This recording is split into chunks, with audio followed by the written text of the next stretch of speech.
Hello, everybody.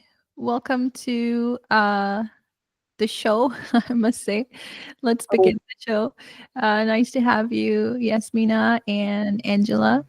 I know that Aled said that he won't be able to make it today, which is pretty sad, but it's okay. That's why we have recorded versions. And hopefully, Jorge can join soon too. But I saw the assignments, guys, and it was so nice to see them because there is a major improvement from week 1 to week 2. Did you see how quickly you made that journey from week 1 to week 2, which is so impressive. So give yourself a pat in the back for being so courageous and brave to make such amazing stuff. Yes, definitely clapping. And more to come because this is just the beginning. Wait till we hit the grand finale. oh boy. I know this is I'll give you like disclaimer. Like I know that the way I created this course was to take you guys on a kind of like a roller coaster ride, like up and down in terms of like, here we're going to do shapes and then we're going to do logos and then we're going to do style frames. And, kind of like uh, by the time you guys get comfortable with one thing, you guys are already jumping into something else. So I totally get that. That's the way it's been developed so that you guys can develop your skills as we go. Because multi skills are definitely welcomed and are always looks great on your resumes, and your portfolios and everything. So that's why we're doing that. With shapes I have, the whole point of live Q&As is to give you guys perspective about how to think, because what you think and how you think, the way you process things is what you're going to create eventually in After Effects, which is a very important link between becoming a digital artist. So it's very important for me to give you that perspective to open yourself to new ways of doing things, because I think for the most part all of us feel when we come into this field is like, whoa, this is so difficult to do, or how am I even gonna do any of this? Yeah. And then here I am. I was like, wait a minute, let's step back a little bit, baby steps, we can do this. So this is the whole point of like, and with the shapes, you'll be surprised. Like, you've already gained in these 2 weeks, you've already gained skills for developing what I'm about to show you. And then it's just going to blow your mind, be like, oh yeah, actually I can do that now. And you guys are only in 2 weeks. So this is great. I'm super excited about how fast you are growing. Okay.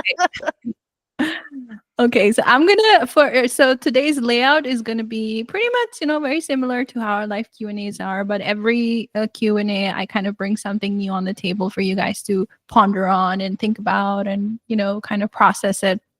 So today I'm going to be kind of introducing you guys to the communities of motion graphics, kind of like because as you guys are on your way to become digital artists as well, you kind of have to have some sort of, what happens when you get mental blocks, what happens when you're running out of ideas, or what happens when you're like, you have no inspiration, you're lacking inspiration.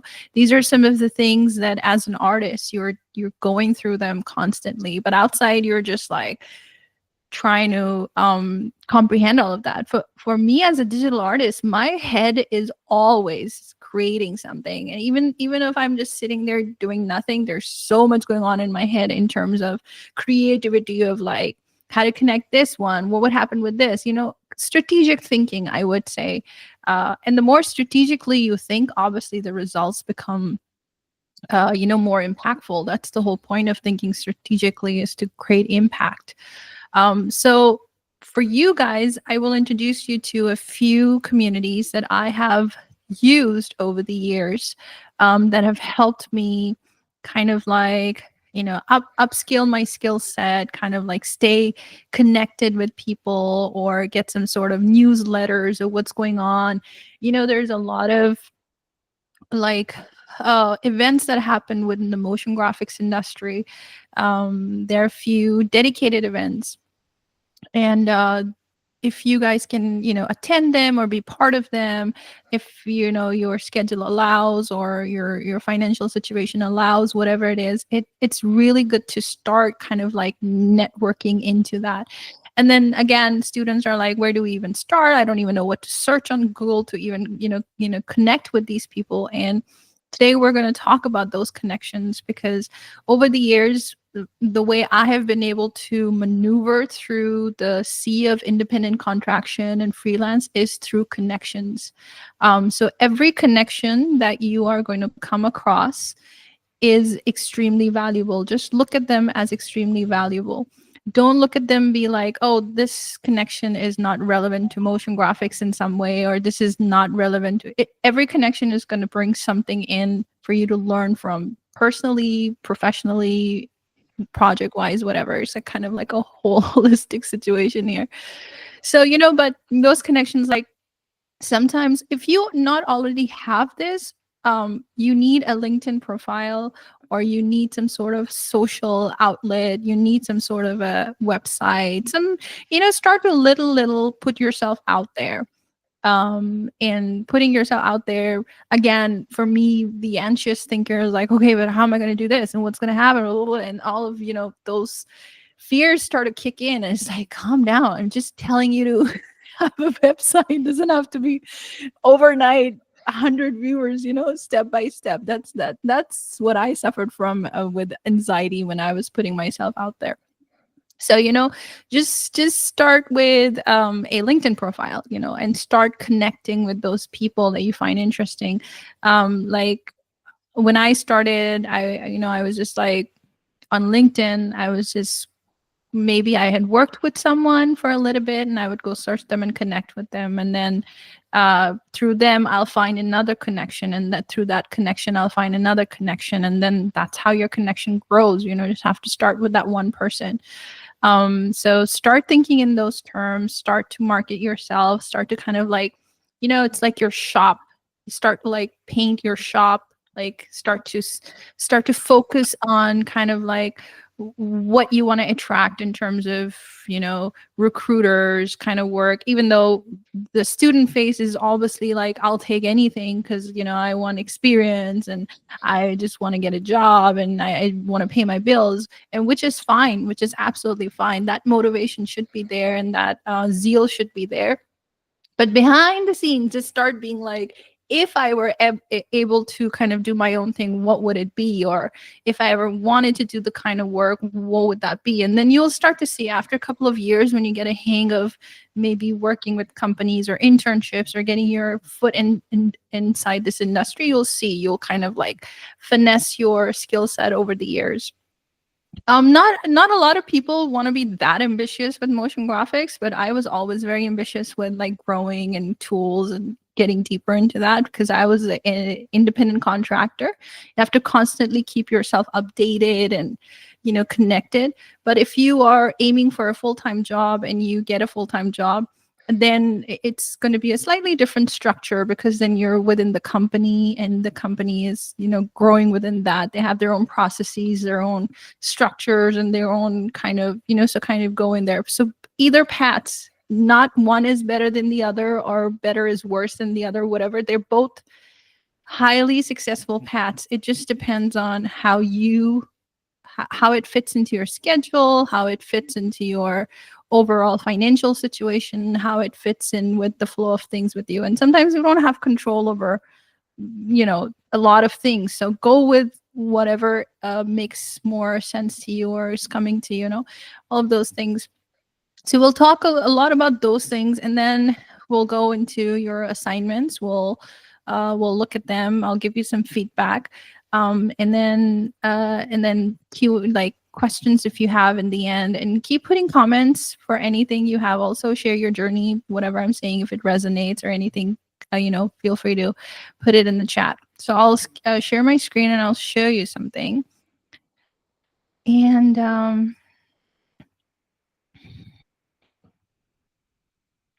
all right. So this is a company, and you'll see there's so many different like numerous agencies. If you start like searching them, you'll be surprised. Mostly they're pocketed in New York and in Los Angeles. But don't be fooled by like only New York and Los Angeles. They are heavily growing in Denver, Colorado. And these are the three pockets that I have personally worked in and saw so much work coming in for motion graphics. So if you look at this, just like this is a website, it's a pretty cool website. And if you look at this motion graphics, which, you know, if you weren't a student for this class and if you were looking at it, it'd be like, how the heck did they even do this, you know? And now, after being, you know, in this course for 2 weeks, you can contemplate how things have been done. Obviously, there's a lot of hours put in there, probably more than 40 hours in there to create all of that, you know, smoothly from design to production value. But everything is just shapes, you know, it's all shapes. It's the way it's moving, it's the way the color schemes are. But you guys have those tools now to create something. Like even this guy sitting on the laptop is literally something, and this is all shapes, you know. So now you have the perspective that and being an artist, learning foundations, you have to understand, the more you understand shapes, the more you understand, you know, especially I know most of my class over here is very interested in vector and illustrations and, you know, that kind of a style. So shapes create, I mean, so many dynamics. Like even this could be part of your assignment. You know, these are all shapes, but it has been used so sophisticatedly that it looks like a very highly sophisticated design, especially with like the color schemes where you see the highlights, the darks, the lows, and everything. You know, it looks very sophisticated, but it's so simple. The simplicity is just, it's a flat, simple something, Angela, that you could probably create and procreate in like 5 minutes. But the way it would move, the way it's going to come in, the way it's going to be fast and innovative, it's just going to take that design to the next level. Even all of this is shapes, and that's another perspective that I shed light on is characters, where you can literally create them with shapes, the characters, you know, and you can give them so much character with color, with the way things are. I mean, if these glasses were star colored, it will give you another character, right? Mm. You know, the roundness to it is giving you characteristics of a very nerdy person who's, you know, smart and loves to read or whatever, you know. So these little shapes can say a lot about your design, can say a lot about, you know, your stuff. And it doesn't even have to have those details. I mean, look at the ears, they're so cartoony. And I know, Alid, this is up your alley too, you know, where this is the kind of work that you like to create. You know, just a round circle with a line in there is taking this design to the next level. But provided that it's in that color range, which is trendy, innovative, and, you know, it's hitting all those points for, you know, balance, harmony, contrast, highlights. You know, we're thinking in all those. So this would be the contrast, and this is the highlight. When you do highlights and contrast together, it creates a really nice lighting effect. There's no lighting here, there's no sun here, there's no bulb here, there's nothing here. But the way the elements are put together, it looks like a beautiful day in the background. You know, it's crazy how these simple gestures can create so much detail. So, you know, so you, now that you've done the assignment, and even look at this character, his character, it's like two circles with a half moon in there. And it's just like, you know, somebody must have been paid thousands of dollars just to do that, because of their perception, because of their vision, because of their technique, because of their you know, the mind being trained to create something like that. More like a visionary. That's what I'm trying to get at. So, you know, so shapes and you know, the shapes animation was very, very important. And you would also learn from that assignment that even though it's just shapes, simple shapes, it still required a lot of work. It still required, you know, a lot of, and there was no, yeah, no, like a sense. It was in the sense of like, yeah, I know you spent like 20 hours, but I was still surprised you made that in 20 hours. I was like, wow, 20 hours with that? That's amazing. because I would probably take much more, because you were describing your process about the technicalities you went through, and you know how you had to restart multiple times. And I was like, oh dude, 20 hours is like, good job. But that's the skill you're developing. Thank you. Yeah, Thank that's you. the skill you're developing too, because you know, and the faster you work, it's crazy how that is, but the faster you work, the better you stay in the competition too, you know. Especially if you're working for a company in New York, like they are so fast that sometimes you're like, hey, I'm not a robot, you know, I need to like process like a human being, and they're like, come on, chop chop chop.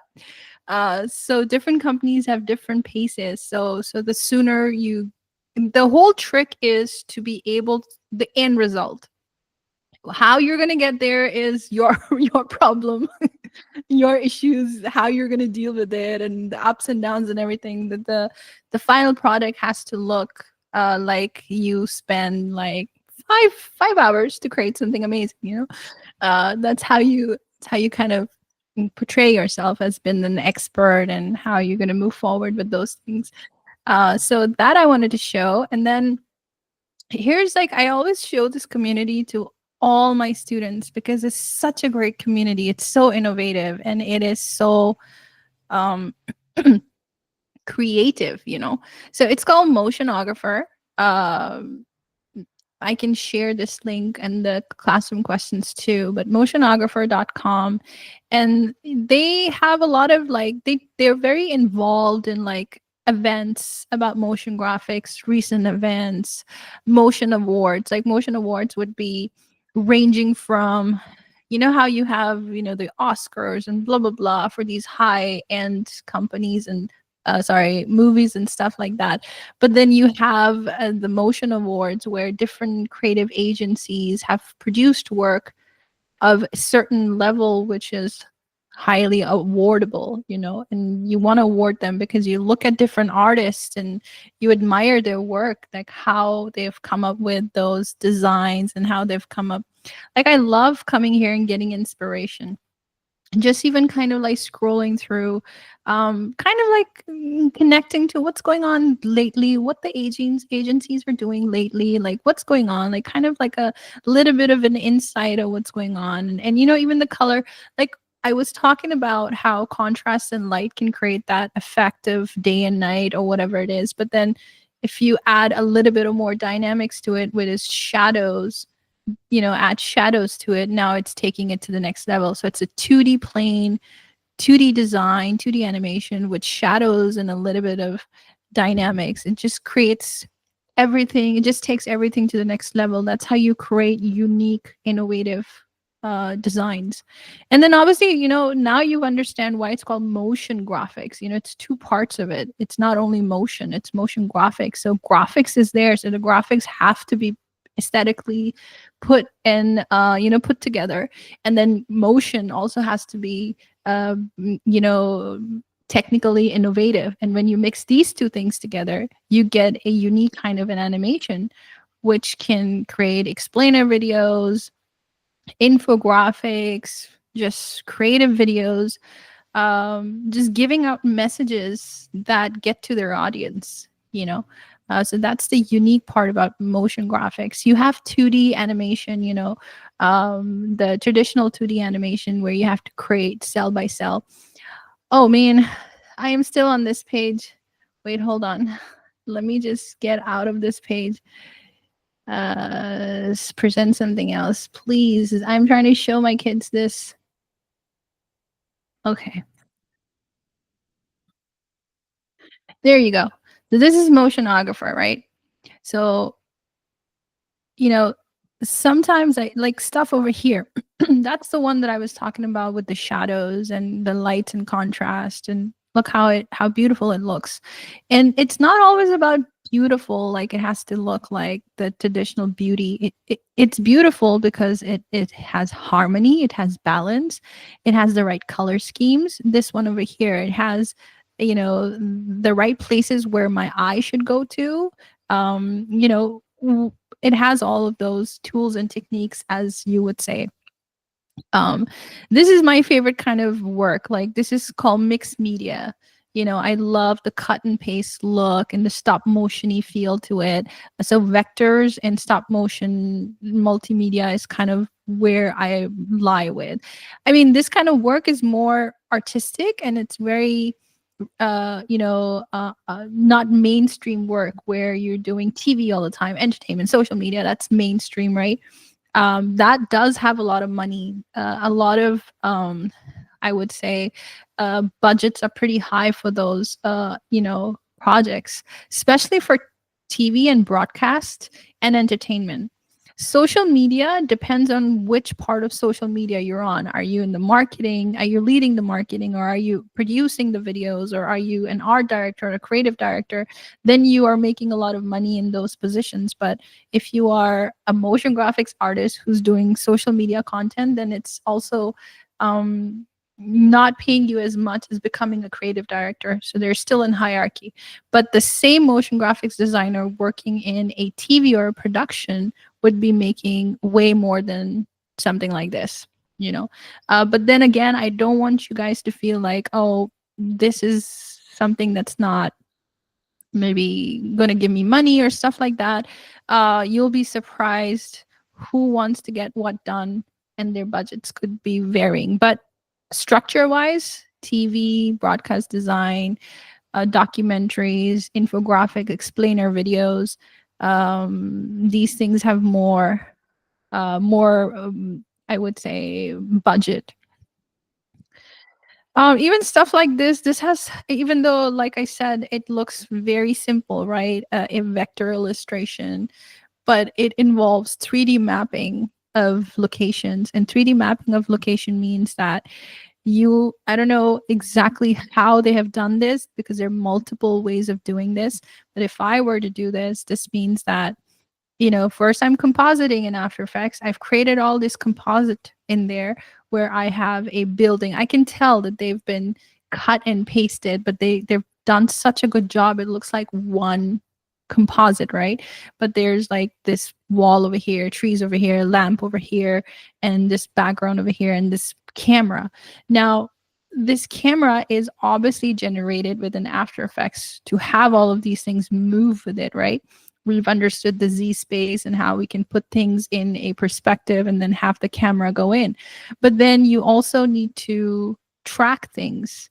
And we will learn tracking is kind of a little bit of a, I would say, the next level, or not a foundational skill.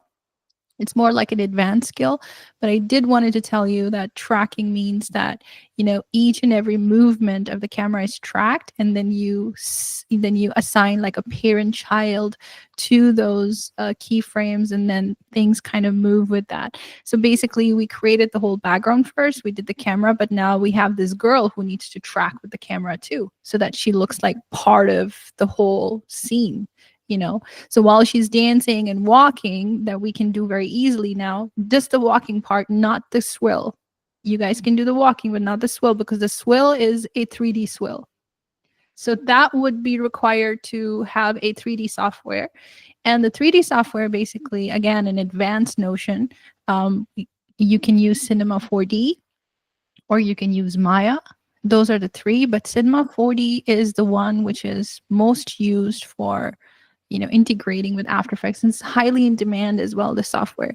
But then you have other 2D softwares that you can create a lot of 3D stuff too, which I have never ventured into, because my specialty always relied in Cinema 4D and After Effects. But I know that now they have so many different softwares to create those 2D traditional animations, and this is a good example of a 2D traditional animation where Blender. I thank you so much for reminding me that I get blank sometimes. There's Blender, and then there's another. There's a couple of.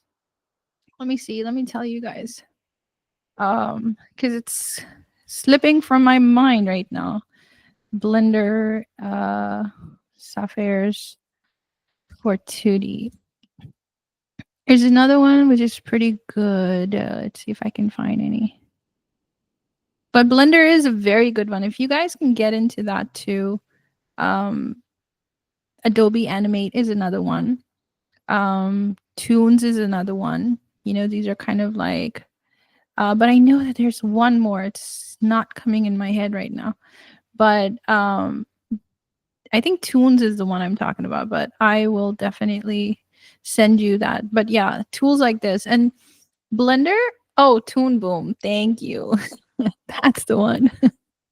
Toon Boom is actually really good. If you can learn that one, or have some sort of a knowledge in that, it will really be nicely integrated with the motion graphics skills that you have, and especially with After Effects. So Toon Boom, Blender, these are the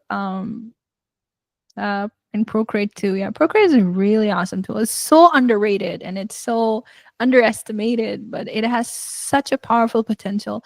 Again, people would not know why there's potential, because they can't connect how the files you create in Procreate can work in After Effects.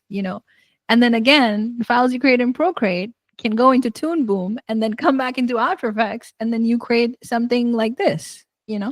Um, so once you understand which software can help you create what, then you can kind of, and After Effects is kind of like, the middleman, I would say. It take a lot of files from different softwares and help you create some cool things. Like, it's very friendly with Cinema 4D. It's very friendly with Toon Boom. It's very friendly with Procreate. It's so After Effects you can create different things, and you're very friendly with Photoshop, extremely friendly with Premiere, Adobe Premiere.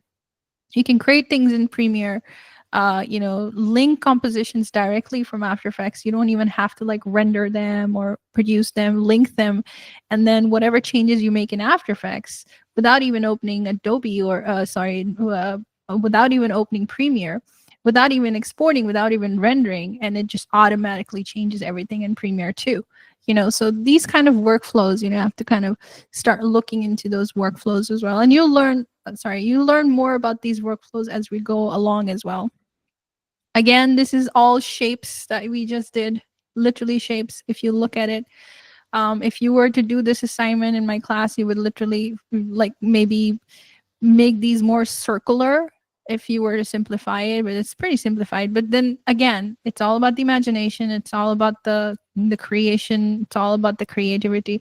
The one thing about human eye, because motion graphics is a lot about human eye. Human eye is attracted towards creativity. Anything rare, it'll stop and be like, whoa, what was that? It's a very um natural reaction of humans to creativity. You're gonna be like, whoa, what was that? Or wait, I've never seen anything like this before. So that's that. So check out that one. And then the other one is Creative Cow. Now, this one is my favorite, because what it does is, so what this does is it has a forum, right? And I'll also share these links with you guys in the classroom. But if you go into the forums, it'll take you to an After Effects forum.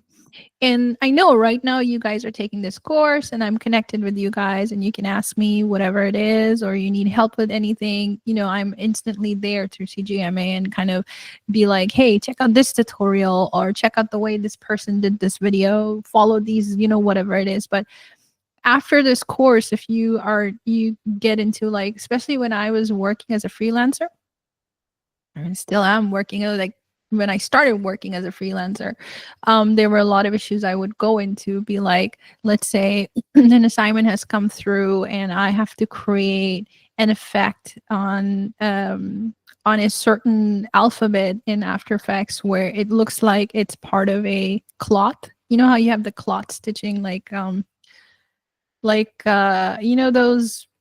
those cute, there's a name for that, but you have like those cute little cloth decals, where you kind of stitch them onto your clothes, and they're like, you need to create that effect in After Effects, kind of not more like embroidery, but more like it's kind of like a separated embroidery that you put on a cloth. There's a name for it, but anyways, but so the assignment was that, I have to create that effect where as the certain alphabets of the logo look like that, because it needs to kind of come up into a t-shirt. That's and then they'll come to you and be like, create this effect and also animate this on the t-shirt. Then you're like, create this effect. All right, let's do this. How am I going to do this? I don't know how to do this.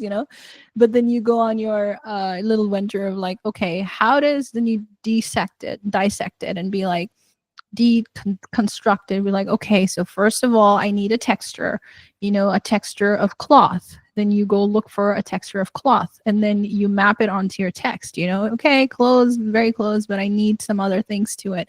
Then you think about what the colors of the logo, how are you going to incorporate that? Are you going to use different effects where you're using maybe a tint or a brightness and contrast to bring those colors out of that?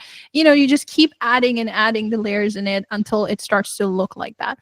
But for the most part, the way the reason why I'm thinking that way is because these forums help me to think that way, because other people would have done similar work and then they will share their process with you and be like, oh yeah, I was trying to make this and I tried this and this is what worked for me. So in my beginning years, when I started off as an intern, and then obviously when you're an intern, you just want to always be like, yeah, I can do this, yeah, I can do that for you. So, and then when you take the project, you're like, okay, now you got to do this.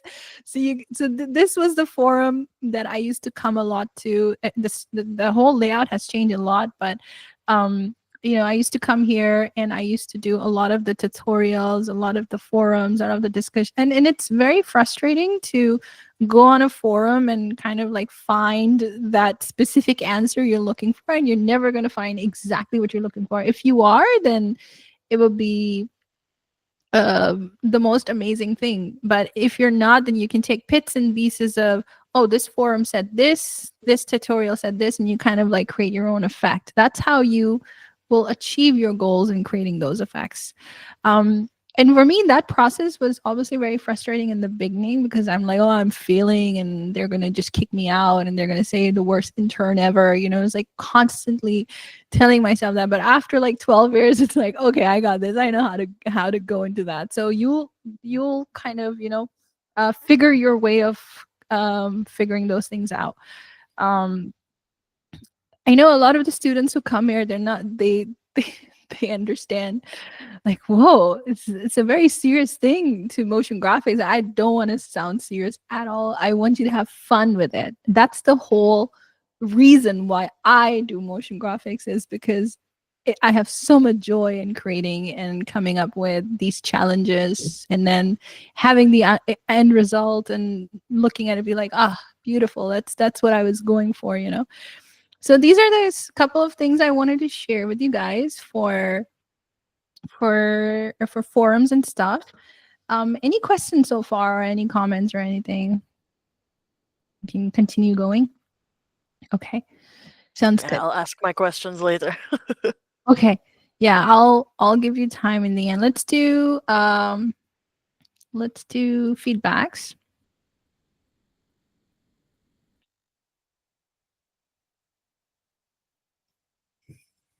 All right.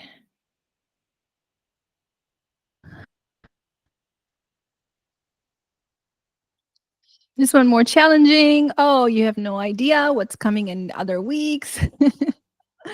Let's see what else. I had to make a lot more assets for it. Yep. It's great that you're thinking in that way, Alid, because, creating assets, it's a big part of working in After Effects too, because, if you're thinking you want to put a tree in there, then what kind of a tree it is? Can I find it somewhere?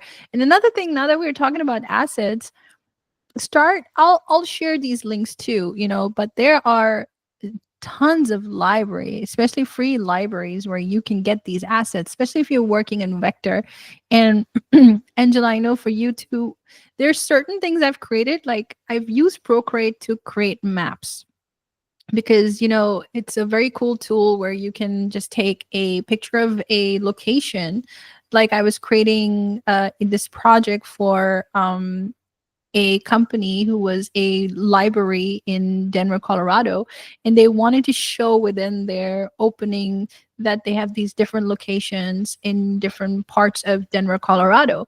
And they wanted to show it strategically where you can see it in the map, but it also doesn't have to look like a boring map. It has to look like an illustrative. but still the accuracy of the map still had to be retained. So what I did was I took the screenshots off of the Google Maps and I brought them in Procreate, and then I just created, over them. And once I had that kind of, and you can do that in like Photoshop as well, where you can trace it, but doing it in Procreate is so much fun. You can just sit with the pen and you just creating, and there's so many different tools you can use in that. It's a it's like super cool, like managing and everything. So I love working with Procreate. So that's when I created that and then brought those illustrations in After Effects and then started going into that. So think about, it looks like Angela has a way of creating those assets. Think in those terms as well, how you're going to create those assets and where you're going to bring those assets in. For a very long time, I was creating assets in Photoshop. Now, if you know Photoshop and you're using Photoshop for the assets, a great thing. But there are certain things that can be done in Illustrator, which is going to be such a great workflow for you in After Effects because of the vector nature of things that After Effects can provide in terms of AI files, in terms of like, the overall, just even just directly working with AI files is just a very good workflow, especially if you're creating an animation where things are zooming in and things are up front. Especially in the maps that I was creating, a lot of things were going to be zoomed into the map. And when things are zoomed in, you would need them to be higher resolution, and otherwise you will have to stitch like two pieces together to create that transition, and that's not going to give you that smoothness of just like going into one piece. So I took those, Procreate files, and I brought them in Illustrator, just like you were doing, Angela, and I turned them into vector files. And it's very easy to turn them into vector files if you're working with 2 or 3 colors and a couple of lines. But sometimes it can be very, very tricky if you're using photographs or using already low res vectors to change them into high res vectors. So, but nonetheless, that workflow from After Effects, from Illustrator to After Effects, for that is amazing. So keep exploring Illustrator. For the longest, I resisted Illustrator because I was so comfortable in Photoshop. And I was just like, nope, no, don't want to do Illustrator. I would even go into InDesign and do things, but with Illustrator, it was just like I was always dodging it. But then eventually it was just like I couldn't dodge it. There were certain things that you can only do in Illustrator. So I had to kind of learn it. And it's such a cool tool if you guys can continue to, yeah, if you guys continue to use that tool, it's a very good tool to have. So yeah, let's take a look.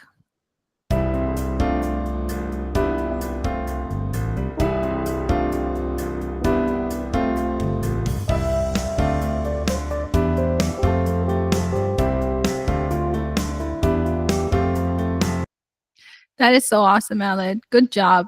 From your first assignment to now, a huge difference. Huge. I mean, your first assignment was pretty awesome too, but I can see that you have implemented those little things that I had pointed out in your last assignment, and they have really took your assignment to the next level in terms of like adding accent colors, in terms of like space, in terms of like composition, in terms of like colors, and then of course in terms of like creativity and flow. So it's hitting all those points. So good job with that. I'm really super happy that I was able to explain those and you were able to um, kind of incorporate those. Now, a couple of things that we can make now is like take it to the next level for our third week. So what we can do over here is all of this is great.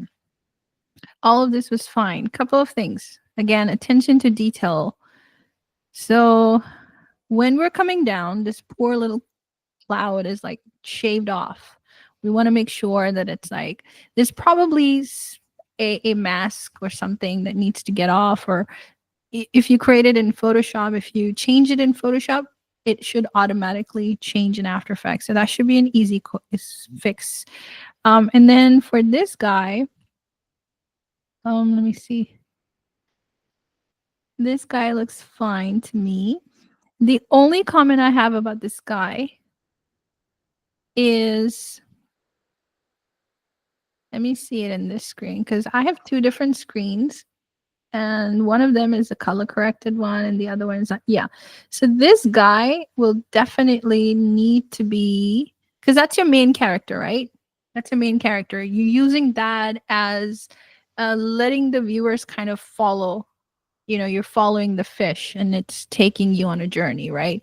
And it's telling you, okay, now you see this, and this is why when you guys commented on how flowy it is creating that flow, because it's the fish is kind of like taking you on an adventure in a very, very smooth way, and that's very nicely done.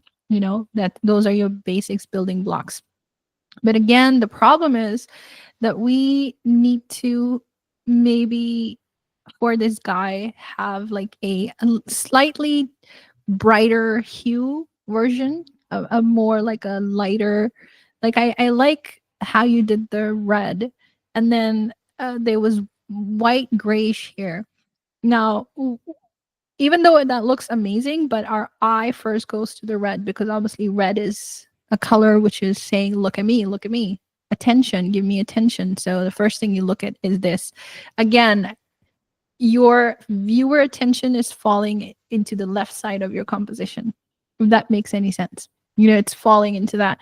We want to keep it very, very centered, even though if you see when this comes on and then this comes on, it's still creating a interesting flow, because we did look at this because of the color, but now we started looking at this because of the movement, which was a great way to kind of take the eye from one thing to another. And and then we see the clouds kind of come in, so great harmony in terms of how things are coming in. But I think this could be the same hue yellow that will really take your assignment, like it'll really pop it out and give you a great balance, like this repeated and this repeated in the clouds game. You nailed it. And then we see that fish thing come on. Oh no, it's not really a fish thing, it's more like a rocket ship, more like a rocket ship.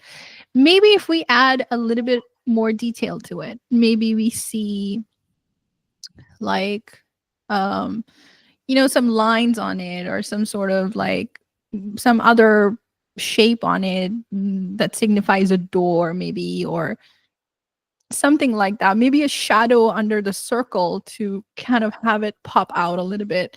These little things that can maybe even have some sort of but I would say it needs to be a little brighter, because if we have red here, we have yellow here, and then another accent color to that could be a blue, but see red, but it should be in the same spectrum. You can't just take any blue and put it there.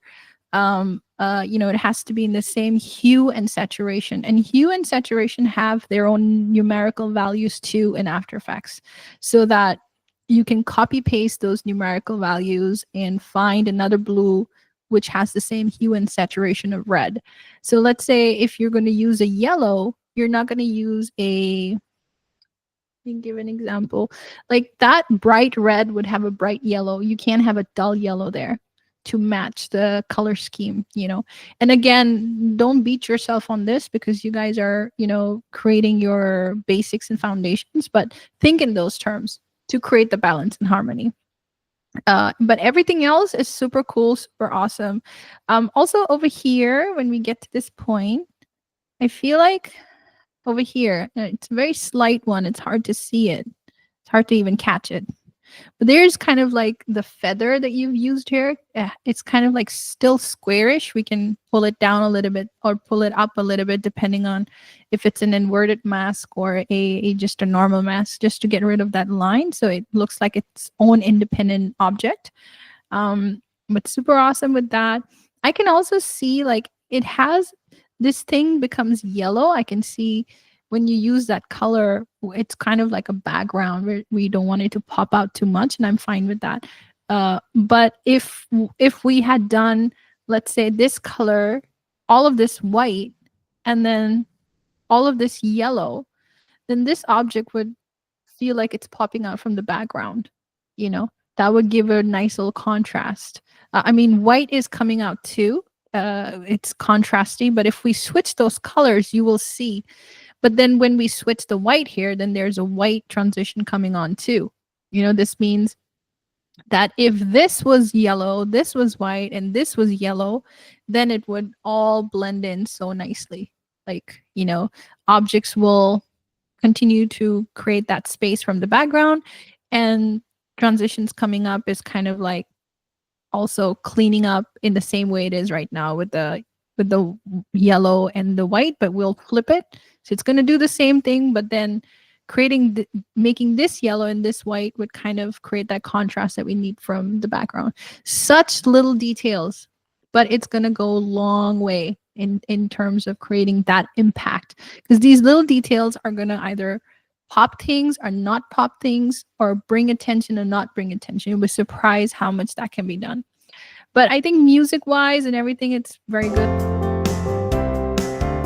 It's working out fine. I liked the music with a little bit of upbeat that you chose today. It's giving that character. So good job with that, Alid.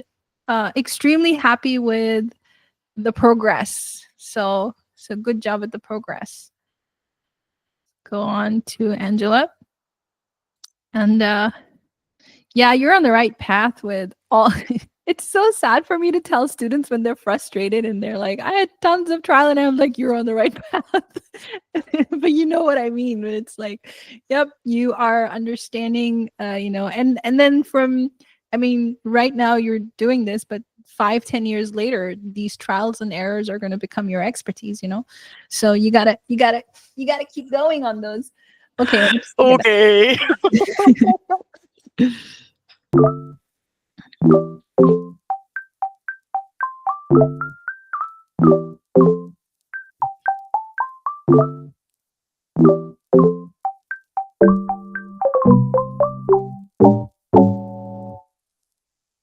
Super awesome. Good job, Angela. That's just like again, Thank you.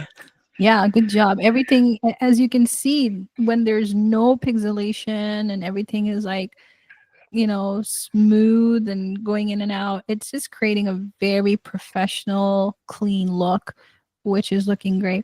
Now, the only comment I have, you've done it. Like, I have no comments about the attention to details or stuff like that. Everything is looking, the waves in the back, the way you made the background, the attention is flowing to the center, and then you have these side dancers, so that's in the design is awesome.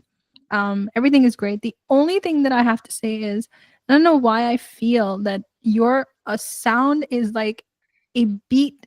It's There's just one beat missing to sync your animation with. Like, let's see this again.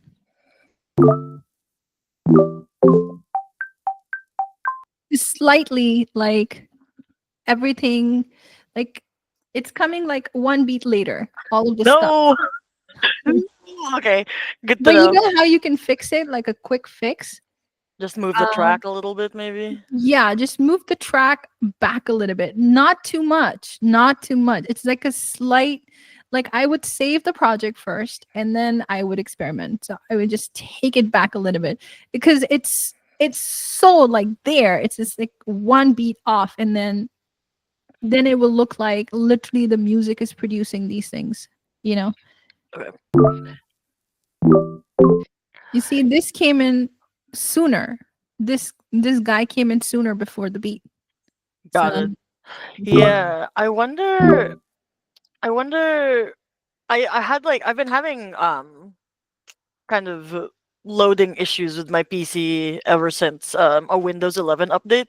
So everything has just been kind of lagging behind, like across different programs on my computer. So there's a chance that maybe what sounded and looked yeah, okay at one point suddenly like got messed up, yeah. and then I was arranging it based on that delay. So I'll look into it. But thank you for the feedback. I'll I'll Of I'll have to course, test yeah. it on some different devices too, just to Yeah. make sure. Yeah. No, this is another thing. When you will it's pretty okay. When you are going to be shipping off, and these are the terms that we use in motion graphics too, right? Ship off a project. Ship off a project means basically, you are going to send them the working files, and you're going to send them the final video, which is with the right settings on it, like the codecs on it. And we'll learn more about it towards the end of this course. But codecs, like it's an MP4 version, and it has this much MB. This is 1 gigabyte, 2 gigabyte, and audio is 48. 8Z, Mhm. whatever it is the client needs, you have to kind of like think in those terms. But those are very generic. The ones that you're creating, that's normally the generic, like 1920 by 1080 HD. But the only difference from what you're creating is the social media content. The social media sizes are totally different, like the Facebook size, the Instagram sizes, the LinkedIn sizes. They have their own set of sizes that they work on, and you guys are free to kind of venture into that too. This course does not, it's does not have those sizes in mind. It's just focusing on just like that one size that you can create a lot of other content from, because it's the highest version of that video. But you guys are free to, like, if you want, I can send you those social media sizes too. And they're really weird sizes. They're rectangular, square, because obviously it's social media, and then you have to think about using that space. But right now, when you're learning how to use the 16 by 9 ratio HD versions, that's the best platform sizes to work on, to learn on, to develop on. But yeah, so when you ship these things off, you have to test them on multiple um, laptops too. I did that. Yeah, yeah. HotSuite does that, and then LinkedIn has their own specific ones that they post, and then obviously Meta and Instagram and all of those are one thing. So doing Meta makes it all, but Instagram has its own, banner width, and then HotSuite has, its own, and then HubSpot is another one where you have their own sizes too. So different platforms. Um, but we're going to focus on one right now so we can stay in the basic foundation place. So yeah, when you ship it off, you have to see all these renders, like make it a habit. Right now, make it a habit so that it becomes kind of like your skill set, where checking your renders, checking, I mean, right now you're a student and I'm more flexible with that. But when you're doing this professionally, then like my habit is to always check the renders. I check it on my headphones, and also I have like these monitors, really awesome monitors. They're not even speakers, they're monitors. So I know they're not going to fail me when I'm trying to do audio with them, but I'm not at all recommending to get monitors right now and whatnot. But in your professional life, these things are going to be good in investing. you know Screens that are broadcast safe, like a lot of Mac screens are the best. They have like the retina and all of those other things to look at them and be like, yeah, these are the colors that you're seeing. But then if you have external screens where you're kind of expanding your network, then that can look different from the actual screen. So look into the screens that the one that I'm using right now, which is a Samsung. It has totally different colors from my Mac. So I do create stuff in my extended screen, but then I check them in my Mac to make sure that they are not coming out dull and they're broadcast design colors. So checking all of that, checking the audio. Sometimes when I do audio, they sound the background sounds lower on my monitors, but they sound okay on my headphones. And then it's just like, oh, which one of them? But I know it's the monitors, obviously.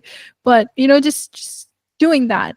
And if you're not sure, you can always tell the person you're shipping off as well to kind of check at their end, because it's better to be like, check it rather than they checking and coming back and saying this is not right. It's also another way of working with people, is to admit before you submit, whatever that is. So yeah, good job, Angela, with this. I think that's the only thing I had to say, and I think this is really showing. It's showcasing your color sense. It's showcasing your movement sense. It's showcasing your creativity.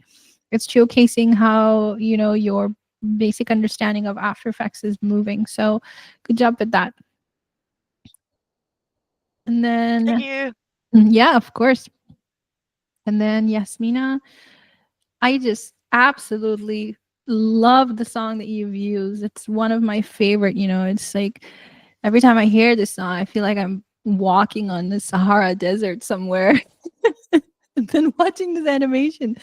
So when I was looking at your animation, I was like, wow, this is so creative because you're bringing a lot of your own essence into it, which is very unique. You know, not everyone knows can dig into these rare music and create, you know, stuff from that. So it's very unique to you. So use that as your superpower to have access to that part of the world, to have access to the creativity in that part of the world, because I've been in Egypt, I've been in Pakistan, you know, I've spent a lot of time in these countries and I have fallen in love with the structures, the motives they use on their structures, the artwork, the my goodness, the drawings on the mosques, and you know, like all of that fascinates me so much. So use that in your assignments, you know.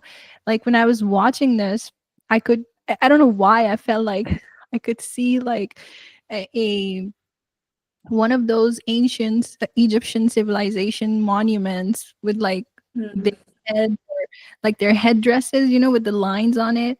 They have like this hat. It was like going around and like coming together and then coming out, you know, like coming together in a shape where, you know, how you guys, I don't want to say you guys, that's not the term to use, but in that It's side of the okay. world, in that side of the world, Yeah. uh, they use a lot of like hexagon shapes with like, Yeah. you know, I pointy things actually coming. wanted to, yeah, I actually wanted to use more oriental shapes that Yeah, could that's link the more word to I was this looking for. song or music, but I felt more safe sticking to these Yeah, simpler shapes to get along with the animation yeah, and the motion. yeah. There's no take a risk. You got to take that risk. Don't feel safe at all. You are all. I mean, don't feel safe because you're safe in this, but Mm. feel Take safe to risks. express Yeah, I that. will. Yeah, Mhm. feels safe to express that because it's going to come out even more amazing than you can even imagine because you relate to that. And anything you relate to that is meant to bring you joy, and everything that's going to bring you joy is going to look amazing. That's just how the hierarchy is going to be. So, you know, like these lines and like I have been so fascinated by the heliographs in the Egyptian civilization, you know, and I've read them and I've kind of incorporated them in, a lot in my work too. So, you know, Mm. free for you to use those. And like you were saying, the Oriental designs, that's a word I was trying to use, you know. Those Oriental designs are Mm. so attractive within our industry over here. You know, in the Western Mm. industry, they're very attractive because it's found to be it's thought to be very rare, it's thought to be very like everyone, like I've been doing this class maybe over 8 years now, and I've Mm. seen students create these projects over and over again, but once in a while, you know, someone like you would come and make Oriental designs, you know, and then Mm. that would look very different from everyone's assignment. So and then that's when you're like, oh wow, this is something very different and unique. So so free to kind of experiment and take risks and kind of go into and dive into that cultural aspect of creating Mm. art. um i've had I've had a lot of not a lot, I get students from all around the world, but when I get students from very deep cultures like Mexico, I can see that reflected in their work. Mm. They're so colorful, and all the Mexican students that I've had, they're so good with the color schemes. They're like born with the born with the innate abilities to have contrasts, you know, because they've grown up in Mm. very colorful More environments. saturated colors. Yes, very saturated, very vectory, very Yeah. bright, you know. If you ever Mm. visited Mexico, their houses are painted red and yellow and pink, you know, Mm. they're all about colors. And so you see that reflect in their work as well. And then we all get fascinated by that because we weren't growing up with colors. Like I wasn't growing up with colors. I was growing up with a lot of just like basic neutral tones of houses and Mm. neutral tones of roads and everything. So bring that into your, because I feel like the Oriental designs also have specific colors. Like they go into gold and blues. And blue, yeah. A lot of those, colors. A lot of browns, and a lot of those. It's not super bright, but it's very elegant. You know, Mm. so you can Yeah. bring those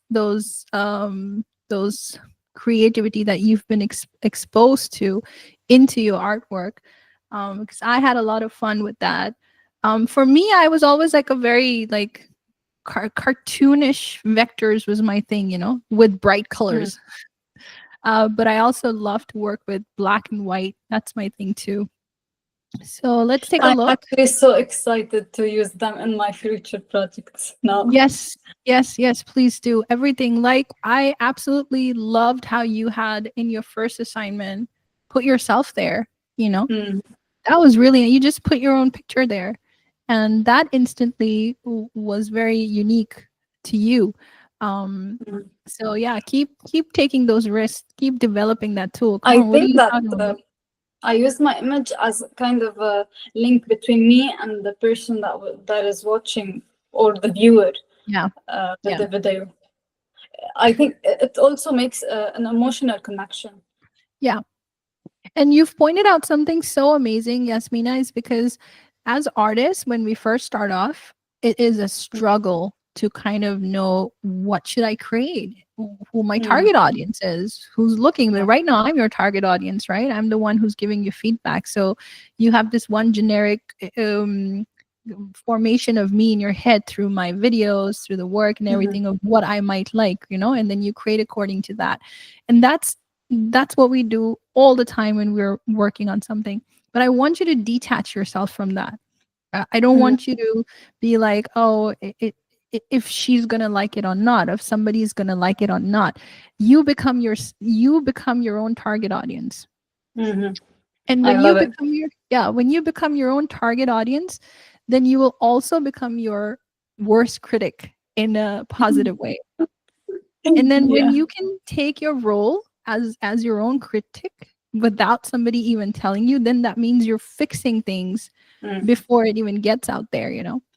And I always tell my students, like, if you created something and you created the movement, but the movement is like comes, but there's a slight like jerk and then it goes back up and you see it and you're like, oh, nobody's gonna note it.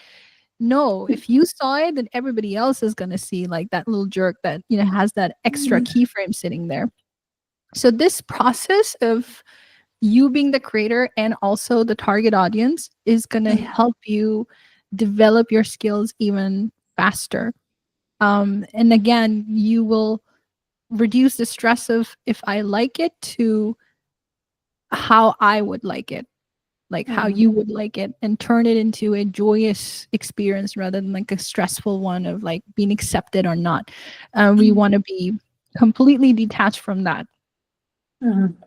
at this point because you guys are students. But once you get into the professional life, you are going to be given, I don't know, I can't even tell you guys how much data is collected every day to understand a product's target audience. Mm. Millions and millions of dollars are spent into understanding the target audience, because once you understand the target audience, then you can target the color, you can target the layouts, you can target the audio, you can target what's been trending in the market, what symbols are trending in the market. Like, what's going to work in one country might be a complete failure in another country. So you don't want to spend thousands of dollars on creating something that does not even relate to the target audience. So there you're not going to have so much room of experimenting, and there you will have to think like the way you're thinking right now, where you're like, okay, what will my viewers like, so there you're not going to have so much. There have been so many times when I start a project and they say, here are the colors, here's the layout, here are the templates, here's what we've been doing for the last 15 years, go ahead. And I'm like, oh, okay, just fitting into that structure. And so a lot of people like that too, and there's nothing wrong with that. It's like I am just always ready to create and jump in. And so at this point, for the next 8 weeks, I want you to kind of flow into and exploring yourself and see how far you can go and create that uniqueness to yourself. And then after 8 weeks, you're on your own. You can be like, do whatever you guys want. Yeah, let's take a look at this.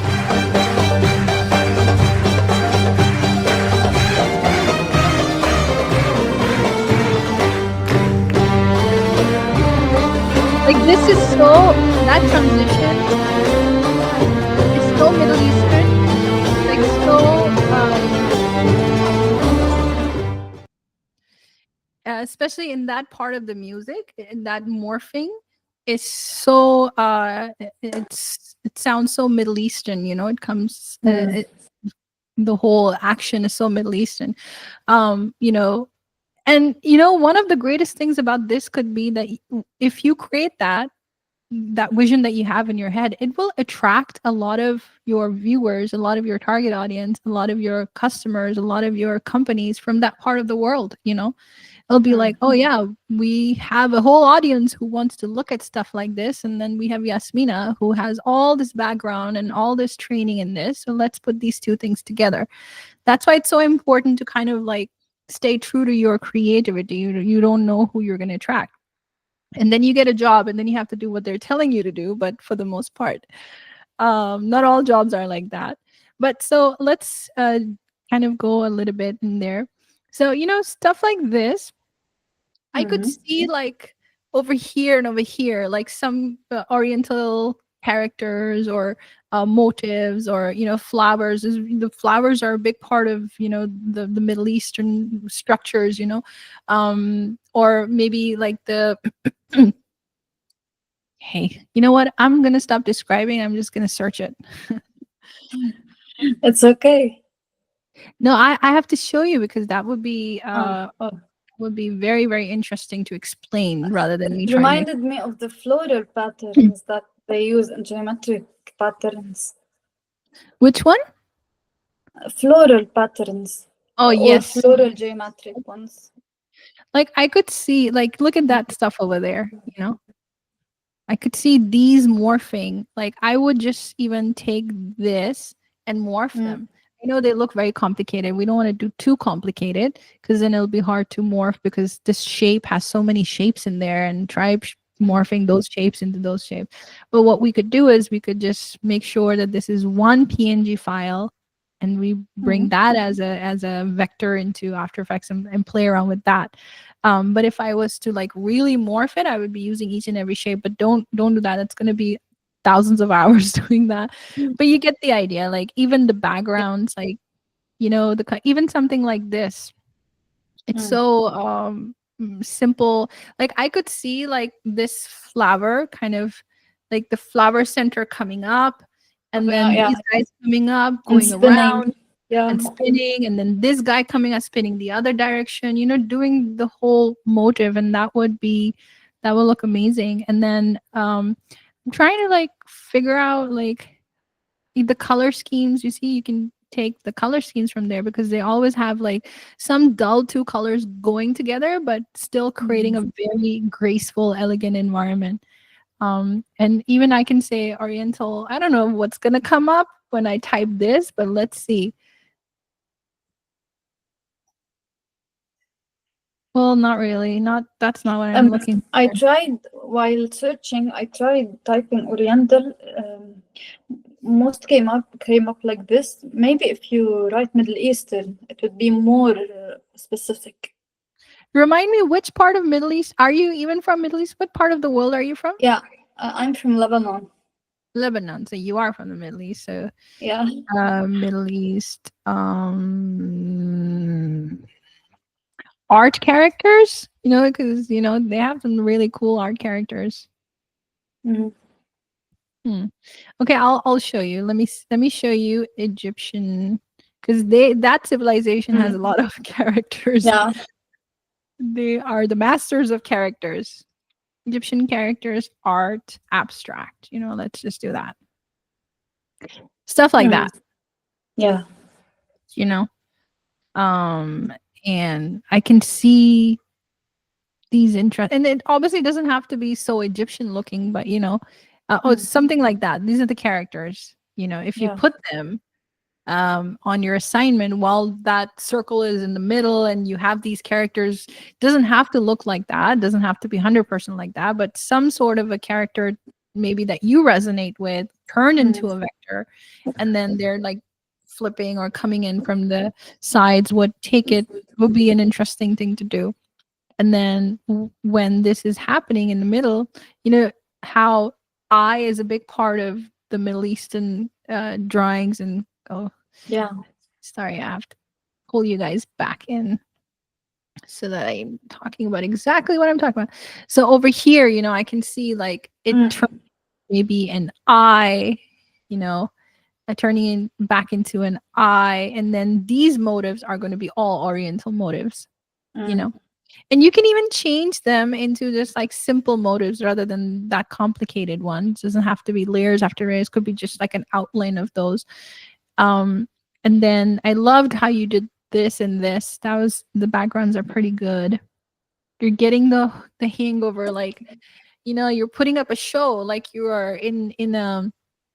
I like to tell my students is that like you're in a circus throwing things around and entertaining the audience. So you have something going on in the background, and then something in the middle, and kind of orchestrating that. So that part is really nicely done, where you're constantly engaging. It was like, hey, look, this is something going on, but we just have to kind of add more details, a little bit more details on that. But you have definitely hit all of those techniques that we've learned in terms of morphing, in terms of like flow of things. Like I feel like as compared to your last assignment, you have been able to add more details, more movement.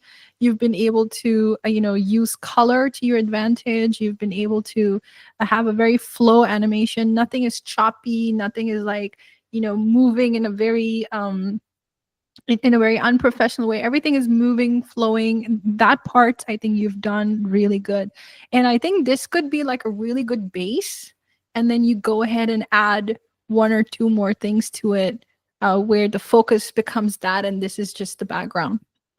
So that would be awesome. You'll be surprised like how stuff like this, meaning like something's happening in the background and there's a constant flow of things, how you can actually put these templates onto Envato elements or other platforms, that you can actually sell these templates for $20 or $30, and artists would actually download them to incorporate those as part of their assignment. They're not assignments, they're projects. So it will be like one part that's already created, and they'll take it and add it to whatever they're doing to fill up the space in the back. Like there was this one project that one company I was working with, and they did this project where I was responsible to just make the back plates. So somebody was creating the character, somebody was creating everything in the front, and I was just responsible to create backgrounds. And backgrounds like these where something is always happening, obviously provided that it is going with the guidelines of the company. But overall, I think you understand what I'm trying to say. But yeah, good job, good work.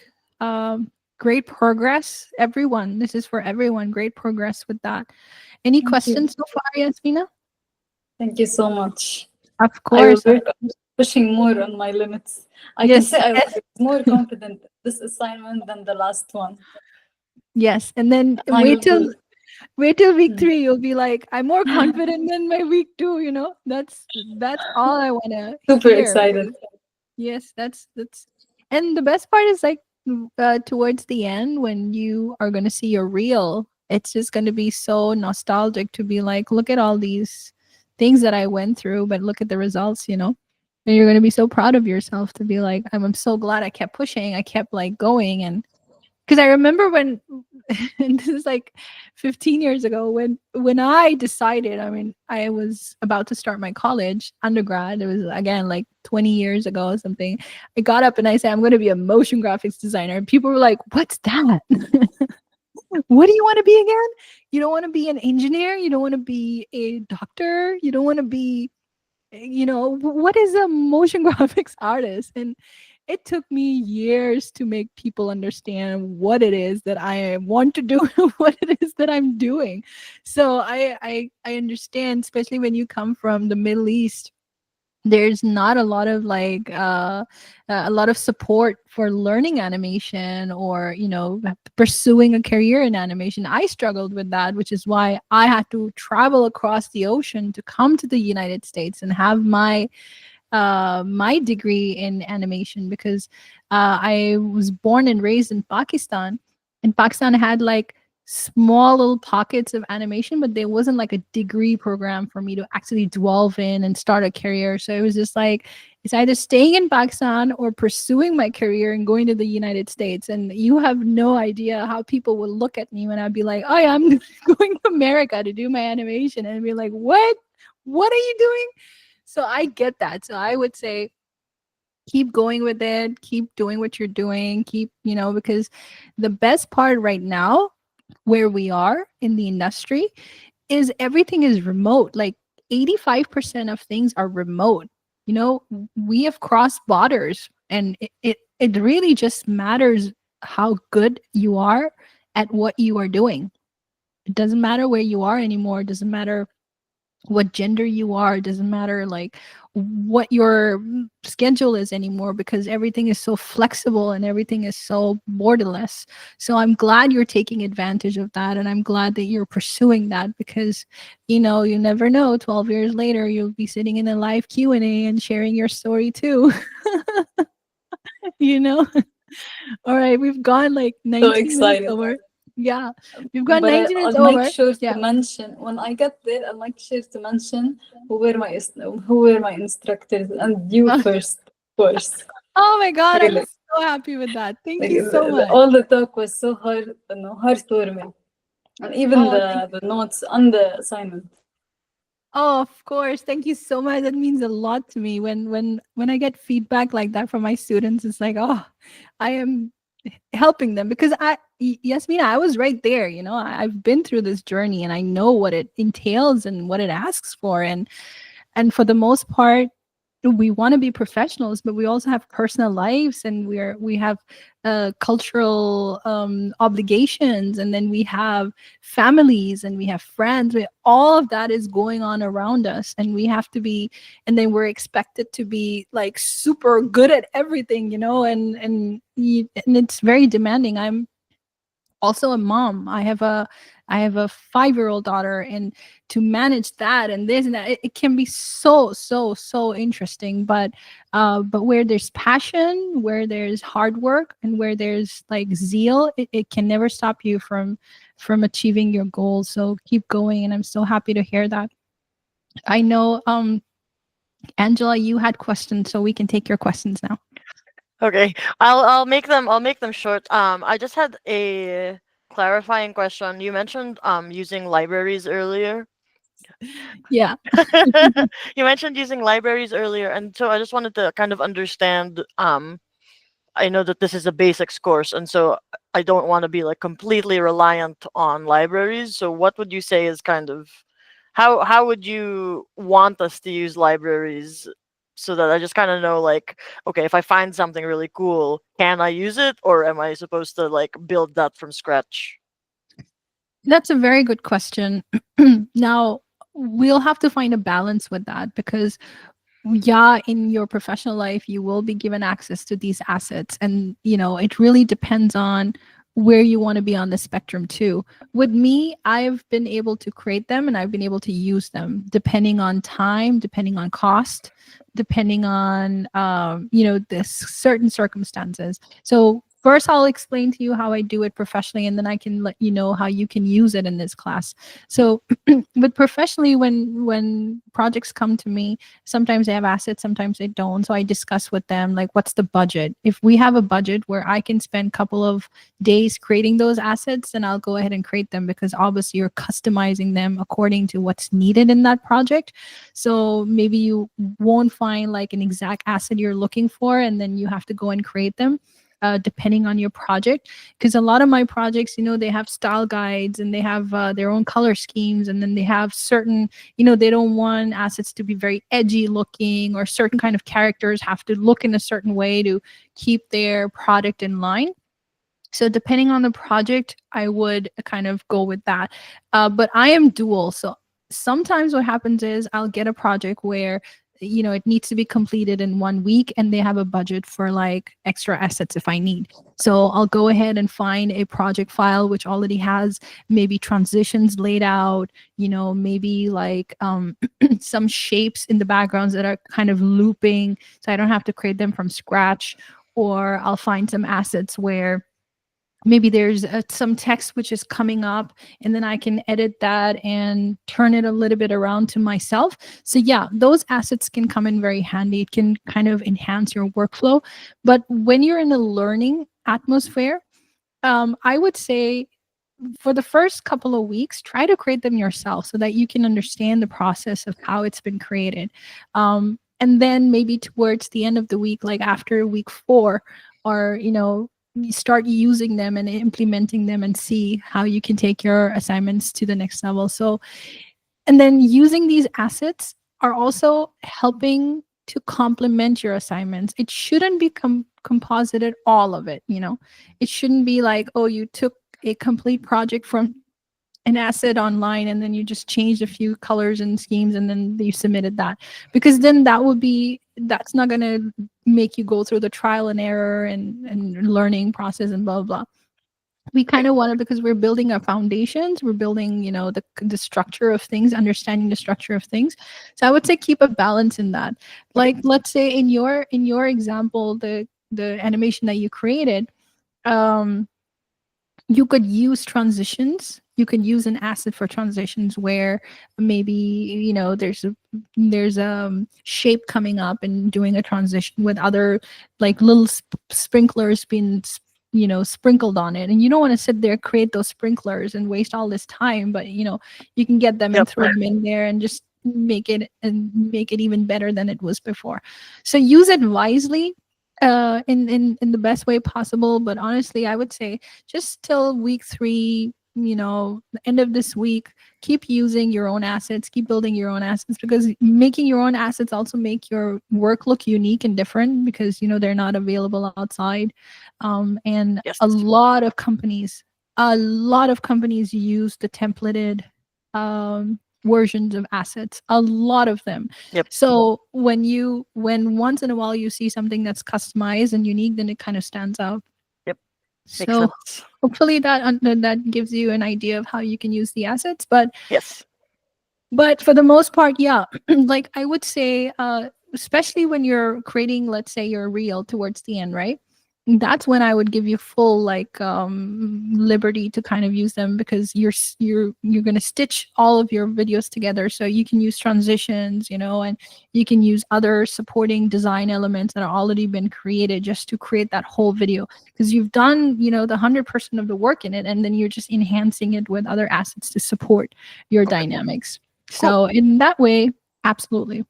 No, that helps a lot. Thank you for clarifying, because I definitely want to still be practicing how to build Yeah. stuff. But if there's pieces where I can kind of enhance the workflow, I want to make sure I'm enhancing them in a way that makes sense for the class. Yeah. And then my last question is really just, do you have a recommendation for like tools to practice Illustrator? Because I can't rely on image trace is what I've learned, and so I need to learn how to make, like, looking at the shapes that like we were talking about with Yasmina. It's like, okay, if I were to do this, what kind of workflow is necessary to make that shape compatible with Illustrator, so that I have the least number of paths, so that I can make the morphing happen. So I need to get good at the Bezier. Yeah. So what, do you have any resources for getting better at Absolutely. Illustrator? I do. I have, and you're thinking in the right way. Process is all there is, so you're thinking in the good way of doing things.